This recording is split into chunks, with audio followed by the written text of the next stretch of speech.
Tell you story number 2. It's from Phil Yancy in a book he wrote called What's So Amazing About Grace. And it goes like this. Leaving small town life, a young girl runs away from her parents. She decides to check out the city life in Detroit, and before she knows it, she makes friends with a guy named Boss, who gives her substance that makes her feel better than she's ever felt before.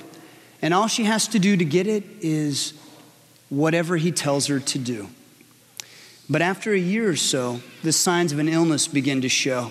And she's out on the street, she's homeless, she's desperately trying to turn enough tricks to support her habit. Finally, one freezing night, as she huddles in a doorway, she thinks about going home. She calls home a few times, but there's no answer.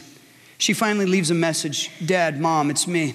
I was wondering about maybe coming home. I'm catching a bus up your way, and it'll get there about midnight tomorrow. If you're not there, well, I guess I'll stay on the bus until it hits Canada. The next day is the longest day of her life. She has time to see all the flaws in her plan. What if they were out of town? What if they don't get the message? And she also worries about what to tell her dad. Dad, I'm sorry, I was wrong. Can you forgive me? When the bus finally pulls into her hometown, the driver announces, 15 minutes, folks. That's all the time we have. 15 minutes to determine the rest of her life. 15 minutes to determine her future. She walks into the terminal not knowing what to expect. Not one of 1,000 scenes that have played out in her mind prepare her for what she sees. There in the concrete walls and plastic chairs bus terminal stands a group of brothers and sisters and great aunts and great uncles and cousins and friends and her great grandmother.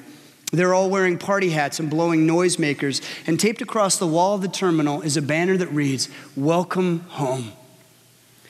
Out of the crowd of well-wishers breaks her dad.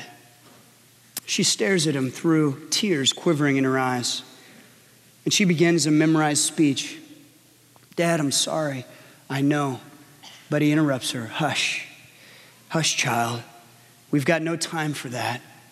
No time for apologies. You'll be late for the party. A banquet is waiting for you at home.